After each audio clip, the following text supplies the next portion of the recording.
363페이지죠. 도급과 위임입니다. 도급이란 것은 일을 완성하는 대신에 보수를 지급하겠다고 서로 약속하는 거죠. 이 일 완성해 줄래? 청하고 그래 좋다 하는데 그러면 보수 줄래? 그래 좋다. 그래서 우리가 합의했을 때 그러니까 일의 완성에 관한 약정과 보수 지급에 관한 약정이 되면 도급. 유상계약이죠. 쌍무계약이고 유상계약, 낙선계약이에요. 그리고 위임계약은요. 사무처리에 관한 위탁과 거기에 대한 승낙이 있으면 계약이 체결돼요. 그래서 위임계약이 좀 특이하죠. 위임계약은 사무처리에 대한 약정만 있으면 성립하는 계약입니다.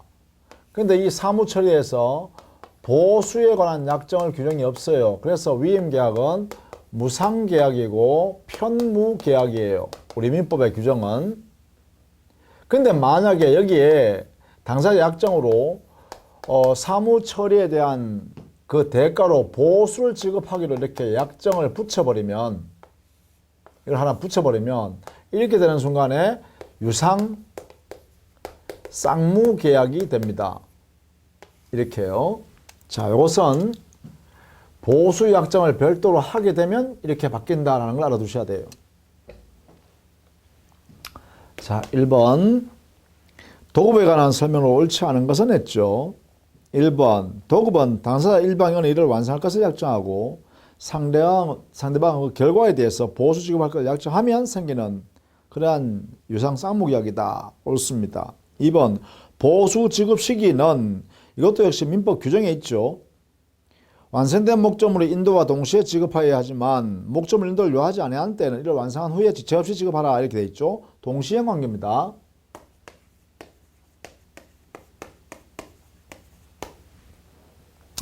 (3번) 완성된 목적물 또는 완성 전에 성취된 부분에 하자가 있으면 도급인은 수급인에 대하여 산당기간을 정하여 하자 보수를 청구할 수 있죠.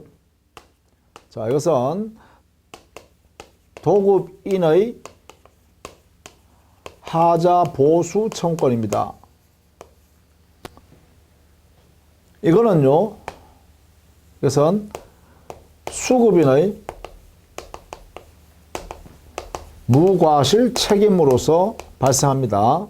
잘못 따지지 않고 책임이 발생해요. 하자는 보수할 의무가 있어요. 완성물이든 아니면 완성되지 않았지만 지금까지 완성된 물건요, 범위 안에서. 그러나 하자가 중요하지 아니한 경우에는 그 보수가 과다하다라고 할 때는 그러하지 아니하다. 그때는 손해배상만 청구하죠. 4번 도급인이 완성된 목적물의 하자를 인하여 계약의 목적을 달성할 수 없다. 자, 네 번째 계약 목적 달성할 수 없을 때 해지할 수 있어요. 달성이 불가능한 경우 이때는 계약 해제를 할 수 있습니다. 그런데 말이죠. 이건 조심해야 돼요. 계약 목적을 달성할 수 없다 하더라도 당해 그 일의 완성물이 건물 기타 공작물 이런 경우에는 해제권을 행사할 수가 없습니다. 이때는 손해배상만 청구해야 한다. 이게 원칙입니다. 조심해야겠죠. 그래서 4번 지문은 잘 봐두셔야 됩니다. 5번 수급인이 파산하면 도급계약을 도급인이나 파산관자인이나 도급계약을 해지할 수 있다 했는데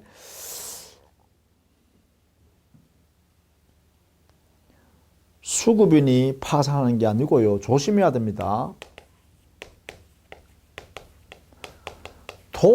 도급인의 파산의 경우입니다. 도급인이 보수 지급할 의무가 있잖아요. 보수 지급 의무. 이 의무를 이행할 수 없는 상태가 되었다 이 말이죠. 파산돼 버렸으니까. 이럴 때 당해 계약을 해제할 수 있습니다. 수급인이나 또는 파산관제인이 해제가 해지라 해야겠죠. 이렇게요. 자, 이 부분을 좀 조심해서 알아두셔야겠습니다. 도급인의 파산. 자, 2번 도급에 관한 설명으로 틀린 것은 했죠. 1번 수급인의 보수를 받을 때까지 이것은 보수 지급 청구권은 당해 완성한 물건에 관하여 발생한 채권이죠. 따라서 결령관계가 있으니까 유치권 선입할 수 있겠죠. 옳다. 2번 부동산 공사의 수급인은 보수 채권을 담보하기 위하여 그 부동산에 저당원 설정을 도급인에게 청구할 수 있다. 이거는 민법 규정에 명물되어 있습니다. 옳다. 3번 수급인이 자기 노력과 출재로 건축하여 완성된 건물의 소유권은 특별한 사정이 없으면 도급인에게 기속한다. 자, 이것은요 수급인이 자기 돈으로 물건을 다 재료를 사가지고 다 만들었다. 그럼 원칙적으로요 만든 사람의 물건이죠. 아무 약정이 없다면요. 따라서 여기에 2번에 3번요 수급인이 재료를 가지고 수급인 자신의 재료로서 수급인이 만들었다라고 하면 이것은 수급인 소유다. 이게 원칙입니다. 아무 약정이 없으면. 다만 도급 계약에서 특약으로 이렇게 만들었더라도 도급인에게 소유권 기속하기로 합의하면 특약으로 수급인이 재료를 들여서 수급인 돈으로 다 만들었다 하더라도 도급인이 소유권을 가져간다라고 이렇게 약속할 수가 있어요. 그래서 이게 특약이 있을 때만 이렇게 바뀌는 거예요. 특약이 있을 때만. 원칙은 수급인의 재료로서 자기 재산을 가지고 자기의 비용으로 다 지었다면 수급인 소유가 된다. 옳은 질문입니다. 그래서 3번은 도급인이 계속한다 해서 틀렸죠. 여기죠. 요 부분요. 요 부분. 요거 조심해야 됩니다. 4번 수급인이 완성한 목적물의 인도 의무와 도급인의 보수 지급 의무는 그래요. 동시행 관계라 했죠. 여기에 두 개는 동시행 관계다. 5번 보수는 금전을 하지 않고 노무 제공이라도 상관없습니다. 보수는 반드시 금전일 필요는 없죠. 그 다음 3번 도급에서 옳지 않은 거 됐죠. 자 1번 보죠. 틀린 것만. 나머지는 그대로 법 조문 관련되는 거니까 이대로 보시면 되겠습니다. 1번 수급인의 의무는 일의 완성과 목적물 인도 의무인데 인도는 완성된 목적물 점유전을 의미한다. 이거예요. 1번에요. 여기에 완성된 물건의 완성물의 인도 의무라는 이 인도 의무 내용은요. 그냥 물건을 만들어서 건네주면 끝이다. 이게 아니고요. 만든 물건을 건네주고 그 도급인이 그 목적물에 하자가 없는지 검토를 하고 오케이. 내가 부탁한 목적물 다 완성되었네 라고 받아들였을 때 그때 인도의 의무가 완성되는 거예요. 이게 판례 태도입니다. 이 인도 의무의 의미를 잘 이해해 두셔야 됩니다. 그 밑에 해설 부분에 보시면 도급인이 목적물을 검사한 후 그 목적물이 계약 내용대로 완성되었다라는 것을 승인할 때 그때 인도 의무가 완성되는 거예요. 이게요. 그래서 이 인도는 건물을 그냥 목적물을 만들어서 건네주면 수급인의 의무가 완성 끝났다라는 게 아니라 인도 의무 끝났다는 게 아니라 인도 의무는 도급인이 검사하여 내가 부탁한 내용대로 즉 도급계약 내용대로 일이 완성되었다라는 것을 명시적 묵시적으로 승인했을 때 그때 인도가 완성되는 거예요. 의미가요. 그래서 그 1번 꼭 알아두셔야 됩니다. 이거는 판례 태도입니다. 나머지는 조문들이니까 그대로 그냥 여러분 읽어보시면 됩니다. 자, 그 다음 4번. 도급에 관한 설명 중 옳지 않은 것은 했죠. 1번 완성한 건물 기타 토지의 공작물에 중대한 하자가 있는 때에는 도급인은 도급계약을 해지할 수 있다라고 했는데요. 여기에 조심해야 될 게 건물에는요. 1번에 건물 기타 공작물이요. 그래서 토지에 정착되어 있는 건물과 그 건물에 유사한 공작물 있죠. 이 공작물의 하자를 이유로서는요. 아무리 중대한 하자 있다 하더라도 이 하자가 중대하다 하더라도 당해 도급계약을 해지할 수 없습니다.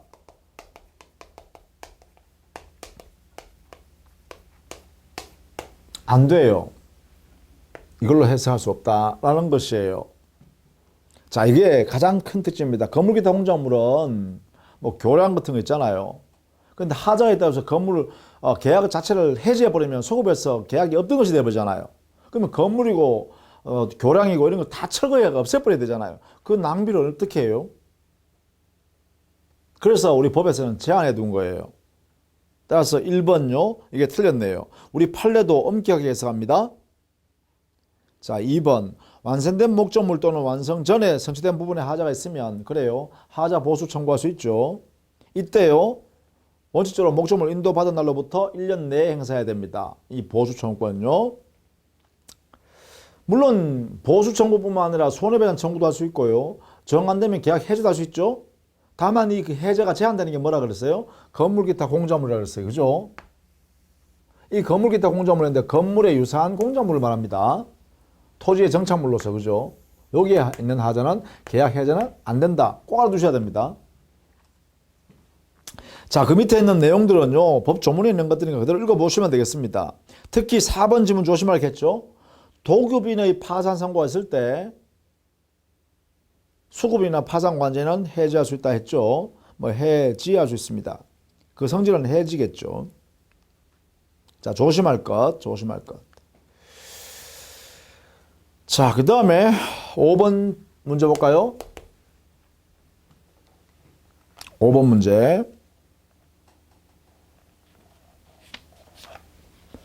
도급에 관한 설명은 타당치 않는 것은 했네요. 자, 1번. 도급은 당사자 1방이 어느 일을 완성할 것을 약정하고 상대방은 그 결과에 대해서 보수 지급할 것을 약정함으로써 이걸 알아두셔야 돼요. 1번. 약정함으로써. 이 말은 낙성계약이다. 이런 뜻입니다. 그러니까 일을 완성하고 보수를 지급함으로써 하면 틀리는 말이에요. 약정함으로써 이 말은 당사자끼리 일을 완성시켜 줄 것을 약속하고 또 보수 이렇게 보수 주겠다고 약속하는 그것이 도급계약이라는 것이지, 일을 완성하고 보수를 지급하고 그래야 도급계약이 완성된다 라는 것이 아니란 거예요. 그렇게 해석해버리면 그 도급계약은 요물계약이 돼버려요. 따라서 낙성계약이다라는 걸 꼭 기억해야 됩니다. 약정함으로써 이런 의미입니다. 2번 보수는 목적물 인도 후 10일 이내에 지급해야 한다. 이게 아니죠. 지체 없이예요. 지체 없이. 동시행 관계를 했어요. 동시행 관계. 그죠? 목적물 인도해주고 그 다음에 즉 완성물을 인도해주고 보수 지급하는 것이 동시에 이루어져야 된다라는 것이에요. 그래서 2번이 틀린 거죠. 3번 부동산 공사 수급인은 그의 보수에 관한 채권을 담보하기 위해서 당해 완성물에 대해 완성 부동산에 대해서 저당원 설정 청구할 수 있다. 이때요. 3번 수급일의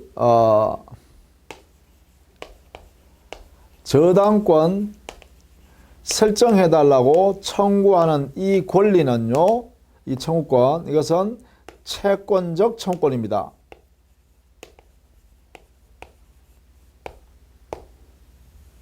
채권 청구권이에요. 즉 도급계약, 수급계약의 계약상의 권리다 이 말이에요. 그래서 채권계약에 의한 나온 채권의 청구권이다 이렇게 해석해야 됩니다. 같이 알아두시기 바랍니다. 4번 완성된 목적물 또는 완성 전에 성취된 부분에 하자가 있으면 그 보수를 청구할 수 있겠죠. 5번 도급에는 하자 보수에 가름하여 또는 보수와 함께 손해배상을 청구할 수 있다. 5번요. 의미도 같이 알아두십시다. 보수, 하자 보수하라 라고 청구하는 거 외에 손해배상 청구를 함께 행사할 수도 있고 별도로 행사할 수도 있다. 이런 이야기예요. 자, 6번. 도급에서 옳지 않은 것은 했죠. 자, 나머지는 똑같은 내용들이니까 여러분 봐두시고요. 2번. 도급인이 전부의 재를 공급한 경우 완성된 물건의 소유권은 그 완성자는 수급인이므로 그 물건이 동산이든 분산이든 물분하고 원시적으로 수급인에 속한다가 아니라 도급인이 재료를 다 대줬잖아요. 그러면 수급인은 자기 기술 가지고 그 원재료를 만들었을 뿐이에요. 그죠? 그렇다면 이거는 보수만 지급하면 되는 것이지 그 목적물 자체는 도급인의 재료에 의해서 만들어졌기 때문에 도급인 소유라는 걸 알아두셔야 됩니다. 2번 도급인 제공의 재료에서 완성물은 재료에 의하여 만들어진 완성물은 당연히요 도급인의 소유물이 됩니다. 이렇게요. 자, 이 부분과 조심해야 돼요. 수급인이 재료를 들였을 때는 수급인이 소유권 가져가는 게 원칙이다. 다만 도급계약에서 특약을 붙여가지고 수급인이 재료를 제공했지만 도급인이 소유권을 취득하기로 한다라는 이런 약정을 할 수 있다는 거죠. 이렇게. 자, 그런 내용도 함께 알아두셔야겠습니다. 자, 나머지는 또 계속 보시면 되겠죠. 자, 7번 도급에 관해서 옳지 않은 거 됐죠. 7번 1번 완성된 건물에 중요한 하자가 있는 경우 도급인은 하자 보수 손해배상 이것을 모두 행사할 수도 있고 또 가름해서 행사할 수도 있죠. 2번 완성된 건물의 하자로 인하여 계약의 목적을 달성할 수 없을 때는 계약 해제 손해배상 청구권을 함께 행사할 수 있습니다. 다만 이게 완성된 물건이면 가능한데 완성된 건물일 때는요. 2번 조심해야 된다겠죠. 건물의 하자에 대해서는 뭐 할 수 없다?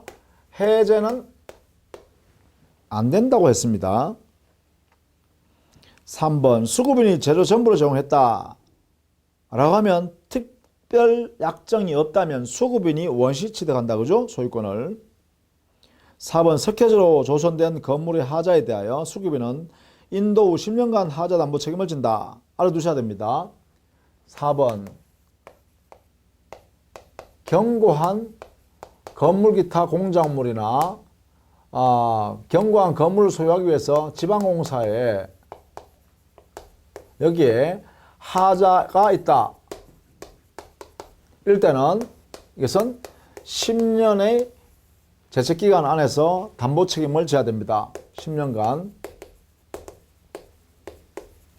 10년 내에 행사할 수 있습니다. 그것이 바로 4번이네요. 인도한 후 10년간 하자 담보 책임을 진다. 알아두세요. 경고한 건물이니까 석회조, 연화조, 기타 경고한 건물이거나 그의 지방공사 이거는 10년입니다. 5번 도급인이 공사 대금 지급 채무와 수급인의 하자 보수 의무는 동시행 관계입니다. 그렇죠. 하자 보수 안 해주면 그 하자 보수 해당되는 만큼의 보수는 지급하지 않겠다. 그죠? 공사 대금 그것을 주는 것은 제한하겠다. 이게 동시행 관계를 인정합니다. 자, 그 다음에 8번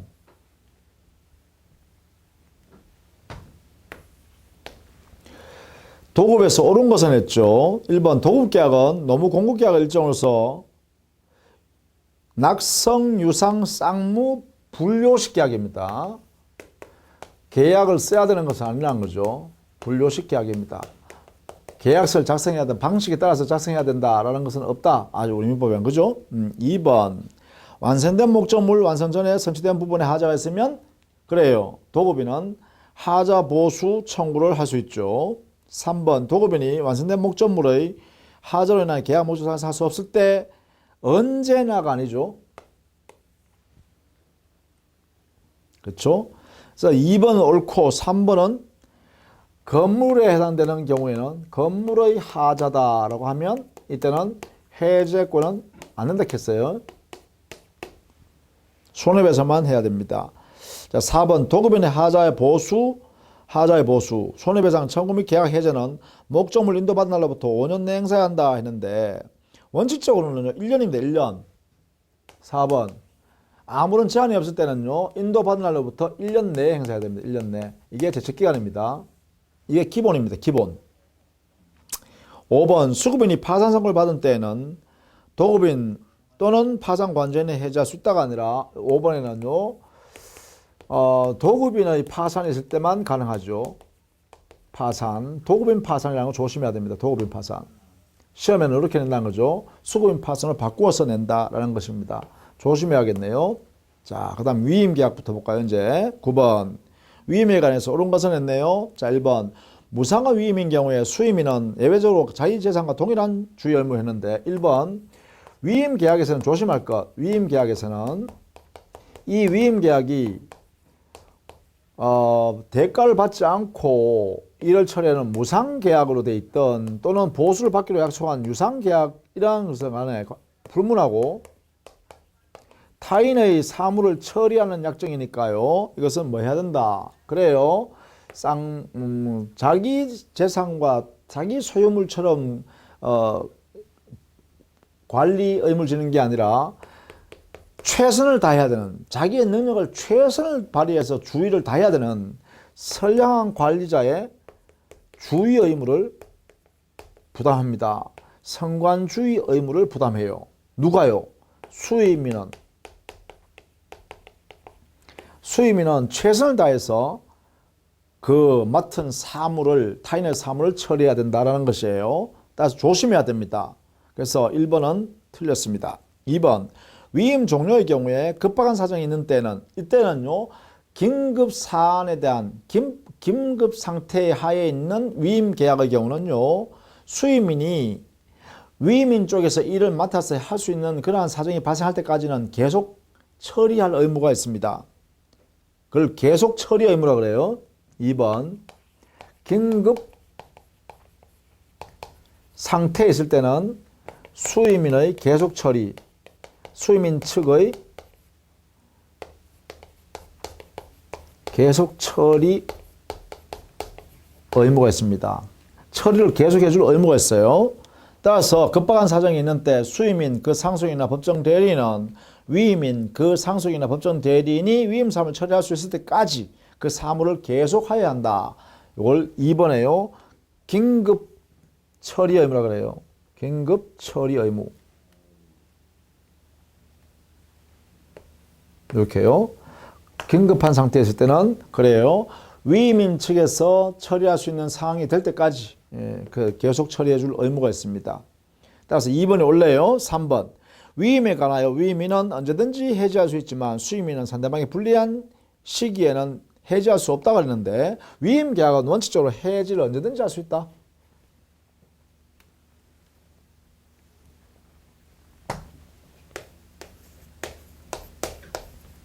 위임 계약은 언제든지 각자가 해지 가능입니다. 가능. 각자가 언제든지 할 수 있어요. 해지를.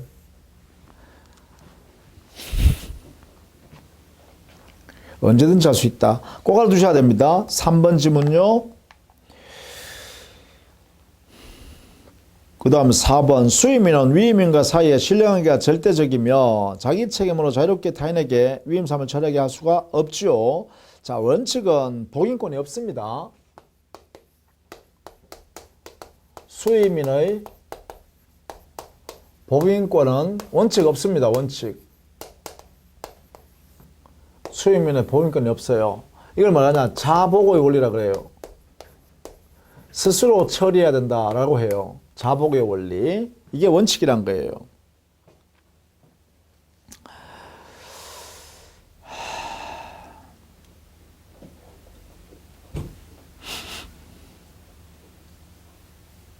그 다음에요. 5번. 수임인이 위임 사무의 처리를 위하여 과실 없이 손해를 받은 때는 수임인은 위임인의 과실연대에 한하여 그 배상을 청구할 수 있다 했는데 위임인에 대해서요. 수임인이 잘못 없이 손해가 발생했다면 위임인이 잘못이 있냐 없냐 따지지 않고 손해배상을 청구할 수 있는 거예요. 위임인이 잘못이 있든 없든 관계없이 수임인, 일 처리해주는 수임인이 부주의가 없다면, 그런데 수임인한테 손해가 발생했다는 거예요. 그렇다면 위임인한테 손해배상을 청구할 수 있다라는 것이에요. 자, 5번도요. 알아두셔야겠죠.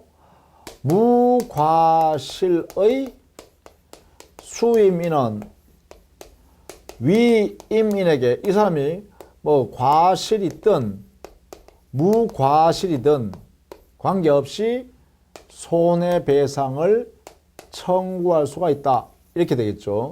그래서 이때는 무과실 책임을 위임인이 져야 됩니다. 그 사무 처리하는데 잘못 없이 수임인이 손해봤다면 손해배상 해줘라 이 말입니다. 자, 이것도 알아두셔야 됩니다. 위임인의 잘못이 없어도 책임져야 된다. 그렇죠? 10번 위임계약에서 옳지 않은 거 됐네요. 1번 위임계약은 수임인이 위임인의 사무처리를 목적으로 하는 계약이다. 옳은 이야기죠? 사무처리 1번 위임인의 타인의 사무를 처리하기로 여기에 관한 약정을 하는 거죠. 이게 위임계약입니다. 2번 민법상 위임계약의 성질을 원칙으로 낙성, 분료식, 쌍무, 무상계약이죠. 이게 편무 무상계약이에요. 자, 이렇게 봐두셔야 됩니다. 왜냐하면 이게 타인의 사무의 처리에 관하여 이것만 약정하면 되거든요. 사무 처리, 타인의 사무 처리, 위임인 사무를 처리하기로 약속을 해주면 이것으로 위임계약이 체결돼요. 그래서 우리 민법은 편무 유상, 무상계약이라고 해야 됩니다. 따라서 2번이 틀렸네요. 3번 수임인은 보수약정이 있는 유상계약이든 혹은 그것이 없는 무상계약이든 언제나 선량한 관리주의 의무. 3번 대단히 중요하다겠죠. 그렇죠? 이것은 유상으로 했든 무상으로 했든 관계없이 이렇게 했습니다. 여기에 9번에서 그죠? 무상, 유상 관계없이 보수를 받고 하느냐 보수 없이 타인의 사무를 처리하느냐 관계없이 언제나 선량한 관리자의 의무입니다. 수임인은 언제나 선량한 관리자의 주요 의무예요. 최선을 다해야 된다는 것이죠. 그 다음에 4번 수임인은 위임인의 승낙이나 부득이한 사유 없이는 원칙적으로 보인권에 제한된다. 이게 대원칙입니다. 수임인 스스로가요 다른 사람 일시키면 안 된다는 거예요. 이거죠. 자복의 원리. 수임인은 보인권을 마음대로 행사할 수 없다. 그죠? 부득이한 사유가 있거나 또는 승낙을 받았을 때 위임인한테 그죠? 그때만 가능하다. 5번 위임계약은 각 당사자는 언제든지 해지할 수 있다. 언제든지 해지할 수 있다겠죠. 언제든지. 제한이 없다. 그죠? 불리하지도 않은데 자기한테 급한 사항도 없고 상대방한테 불리한데 해지해가지고 사내가 손해가 생기면 손해배상하면 돼요. 배상하고 해지하면 돼요. 이렇게 해석을 하고 있습니다. 자, 11번 위임인과 수임인의 의무에서 옳지 않은 것은 했어요. 자, 정리해놨네요. 11번 문제를 한번 여러분은 꼭 봐두셔야겠습니다. 11번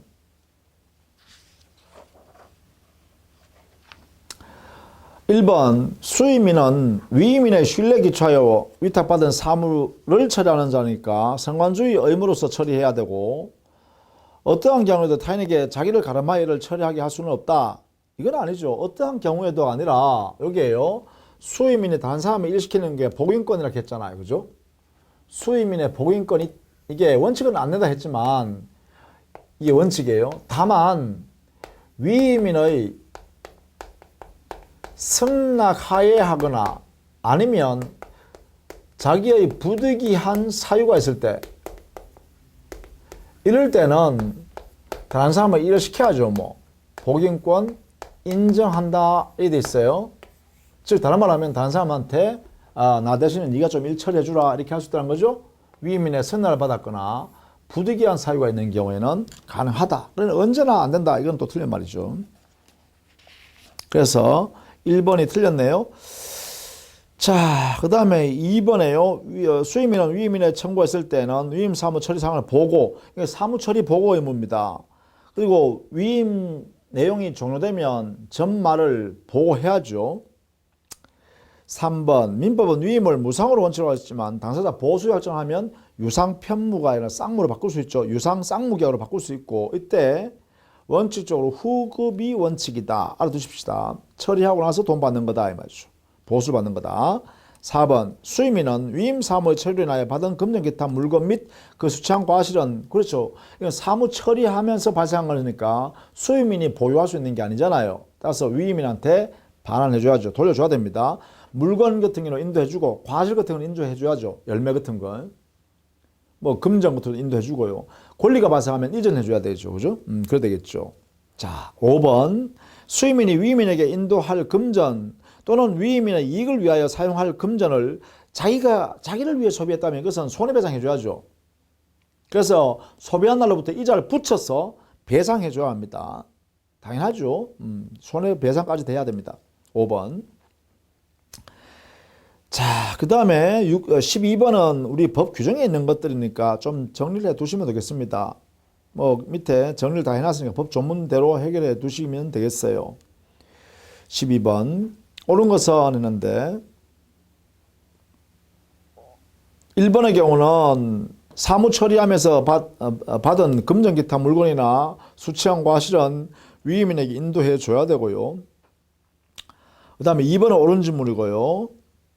3번 수임인이 위임인을 위하여 위임 사무를 처리하는 과정에서 자기 명의로 취득한 권리는 위임인에게 이전해 줘야죠. 일 처리하다 받은 것, 취득한 것이니까. 4번 당사자 일방이 부득이한 사유 없이 상대방을 불리한 시기에 위임계약을 해지할 수는 없다. 이러는데 자, 부득이한 사유 없이 상대방이 불리한 시기에 만약에 해지할 수는 있고요. 해지하면 상대방한테 손해를 할 수 있겠죠. 손해를 배상하면 됩니다. 따라서 해지는 할 수 있습니다. 자, 그 다음에 5번 위임은 당사자 한쪽의 사망이나 파산으로 종료하지만 수임인이 선연 후견 개시 심판을 받은 경우에도 종료되지 않는다 했는데 자, 여기에요. 위임은 당사자 한쪽의 사망이나 파산으로 종료되지만 이랬잖아요. 이게요. 수임인이 성년 후견 개시 심판을 받은 경우에는 종료되지 않는다 했잖아요. 그러니까 파산이나 사망 파산은 종료됩니다. 신뢰관계가 소멸되니까 파산 또 사망. 근데 수임인이 성년 후견 개시 심판을 받은 경우에도 종료됩니다. 이렇게 해결해야 됩니다. 이건 법 조문 690조에 명물되어 있으니까 이렇게 정리하시면 되겠죠. 자, 13번 민법상의 위임에 관한 설명이다. 옳지 않은 것은 했네요. 여기도 역시 마찬가지죠. 3번만 보겠습니다. 나머지는 뭐 다 보시면 되니까요. 법 조문 내용대로 되어 있으니까 3번 보시죠. 수임인이 위임 사무의 처리를 위하여 손을 받은 때는 수임인은 자신의 과실 유무 관계없이 했는데 일하는 수임인의 부주의가 없어야 됩니다. 여기에 보다시피요. 여기에 무과실의 수임인일 때만 손해배상 청구권이 허용돼요. 이렇게 위임인한테. 그렇죠? 여기에 무과실인 수임인이어야 합니다. 이게요. 이럴 때만 손해배상 청구를 할 수 있어요. 일 처리해주는 수임인이 자기의 부주의로 자기한테 손해가 발생했다면 그것은 손해배상 청구를 못한다는 거예요. 이것을 꼭 알아두셔야 돼요. 이렇게. 그래서 그 내용이 틀렸습니다. 자, 그 다음에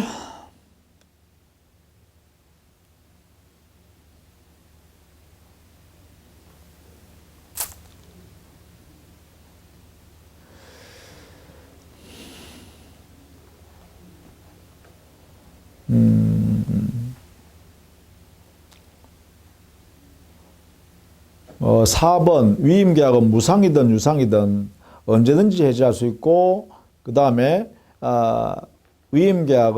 위임계약에 있어서의 수임인은 자기 재산의 관리상의 주의 의무가 아니라 선량한 관리자의 주의 의무로 그 사무를 처리해 줘야 돼요. 무상이든 유상이든 관계없이요. 꼭 알아두셔야 됩니다. 4번 지문. 그죠? 4번 지문. 무상 위임이든 보상을 받고 즉 대가를 받고 하는 위임 계약이든 간에 여기서는 두 가지가 언제나 할 수 있어요. 해지 언제든지. 할 수 있고요. 그 다음에 유상, 무상 관계없이 언제나 선량 관리자의 주의 의무. 이 두 개 다요. 이게 적용받는다라는 것이에요. 자, 14번. 수임인의 권리 의무에 관한 설명을 옳지 않은 것은 했죠. 1번. 무상위임이라도 수임인은 언제나 선량 관리자 주의 의무를 처리해야 된다. 그죠? 2번. 민법상 수임인은 타인의 사무를 처리한 자이므로 보수 지급을 청구할 수 있다가 아니라 원칙은 뭐라 했어요? 우리 민법은 무상을 원칙으로 했죠. 우리 민법은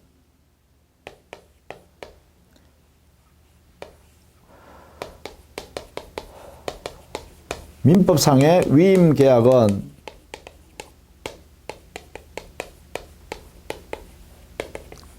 무상계약으로 규정이 되어 있습니다. 무상계약, 편무계약이고요.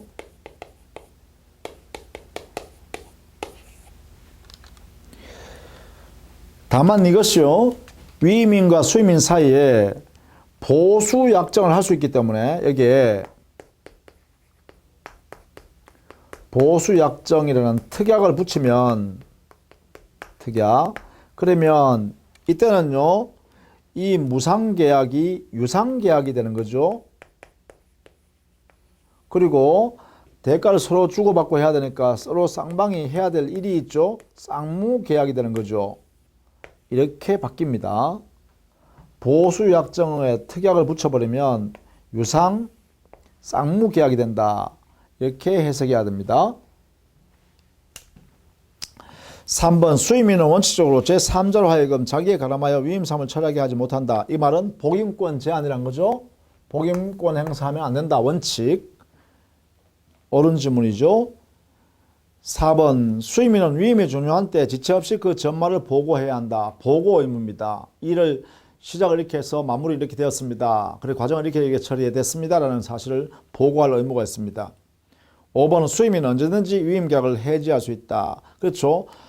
수임이든 위임이든 누구든지요. 당사자는 언제든지 상대방에 대해서 해지할 수 있어요. 다만 불리한, 자기한테 불가피한 일이 없는데도, 그리고 상대방한테 불리한 내용인데도, 불리한 시기인데도 불구하고 해지할 수 있냐? 그것도 역시 해지할 수 있다. 다만 상대방한테 발생한 손해는 배상하면 된다. 그래서 해지는 언제든지 할 수 있다. 이렇게 정리해야 됩니다. 15번. 다음 중 위임에 관한 설명으로 타당치 않는 것은? 자, 이것도 틀린 것만 볼게요.